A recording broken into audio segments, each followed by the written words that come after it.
কুলাউড়ায় স্থানীয়দের অর্থায়ন ও স্বেচ্ছাশ্রমে চলছে মনু নদীর বেলেরতল ও রাজাপুরের বেড়িবাঁধ নির্মাণের কাজ। এ বিষয়ে বিস্তারিত জানাতে রাজাপুর বেড়িবাঁধ এলাকা থেকে যুক্ত হয়েছেন সহকর্মী এম এ হামিদ। হামিদ, জানাবেন এই বেড়িবাঁধ নির্মাণের কাজ কত দূর এগুলো?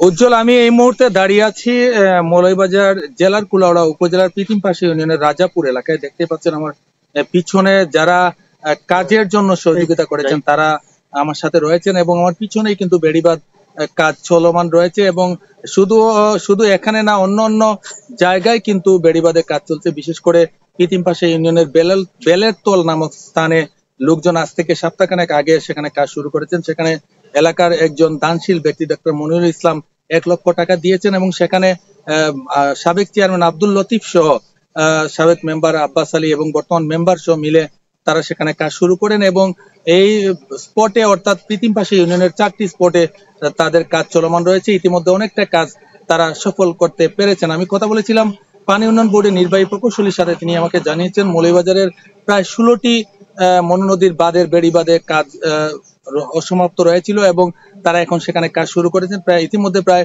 4টি স্থানের কাজ শেষ হয়েছে এবং 2টি স্থানের কাজ চলমান আছে। অন্যান্য যে স্থানগুলো রয়েছে সেগুলো তারা কাজ শুরু করে দিবেন অচিরেই। এছাড়া কমলগঞ্জের ধলাই নদীর প্রায় 8টি বেড়িবাঁধের জায়গা ভেঙে গিয়েছে, এখনো সেখানে কিন্তু কোনো কাজ শুরু হয়নি।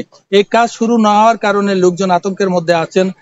আপনার মাধ্যমে দর্শকদেরকে জানিয়ে দিতে চাই, হঠাৎ করে গতকালকে কিন্তু মনু নদীতে পানি বাড়তে শুরু করেছিল এবং দলাই নদীতেও পানি বাড়তে শুরু করেছিল। যখন উজানে বৃষ্টিপাত হয় তখন উজান থেকে নেমে আসা ডলে মনু নদীর পানি বাড়তে শুরু করে, তখন লোকজন আতঙ্কের মধ্যে থাকেন। ইতিমধ্যে বেশ কিছু লোকজন তাদের স্ব-উদ্যোগে এবং এলাকাবাসীর যে স্কুল কলেজ রয়েছে, বিশেষ করে মনু মডেল কলেজ, লংলা আধুনিক degree college, Aliamjad school and college, এই সমস্ত স্কুলের ছাত্রছাত্রীরাও কিন্তু এসে এই বাঁধগুলোতে সহযোগিতা করেছেন এবং সর্বোপরি এলাকার যে জনসাধারণ রয়েছেন তারা কিন্তু নিজ উদ্যোগে রাত জেগে এই বাঁধগুলোতে কাজ করেছেন এবং বাঁধগুলোতে কাজ করার কারণে অনেকটাই কিন্তু বিপদ মুক্ত তারা ছিলেন। তারা বলছেন, অনেকের সাথে কথা বলেছি, যে যদি তারা তাৎক্ষণিকভাবে কাজ শুরু না করতেন তাহলে কিন্তু এলাকার পর এলাকা অর্থাৎ কয়েকটি উপজেলা কিন্তু প্লাবিত হয়ে যেত। এছাড়াও বিভিন্ন জায়গায় অনেকের সাথে আমি কথা বলে দেখেছি, বিভিন্ন জায়গা ঘুরে দেখেছি যে তারা সেখানে নিজ উদ্যোগে কাজ করছেন এবং এলাকার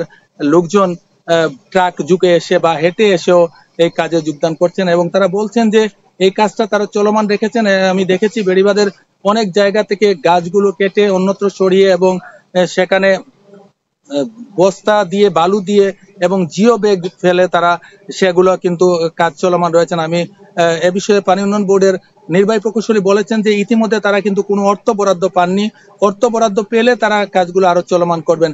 এখন পর্যন্ত যে সমস্ত বেড়িবাঁধগুলো ভাঙ্গা অবস্থায় বাদ দেওয়া হয়নি সেগুলো যদি না দেওয়া হয় তাহলে আবারও যদি বন্যা সৃষ্টি হয় তখন সেক্ষেত্রে মানুষের ঘর বাড়ি, জানমাল সবগুলো নষ্ট হয়ে যাবে। ইতিমধ্যে যে ঘর বাড়িগুলো নষ্ট হয়েছে তারা খুবই মানবতার জীবনযাপন করছেন এবং তারা বলছেন যে এই মুহূর্তে ত্রাণ সামগ্রী বিতরণ না করে নগদ অর্থ এবং তাদেরকে ঘুরে দাঁড়ানোর জন্য বিভিন্নভাবে সহযোগিতা করা প্রয়োজন বলে তারা মনে করছেন এবং জেলা প্রশাসক বলছেন ইতিমধ্যে তারা ত্রাণ সামগ্রী শুরু করেছেন এবং অচিরেই সেগুলা তারা অব্যাহত রাখবেন। এই ছিল আমার কাছে মৌলভীবাজারের রাজাপুর এলাকা থেকে বেড়িবাঁধের কাজ নিয়ে সর্বশেষ।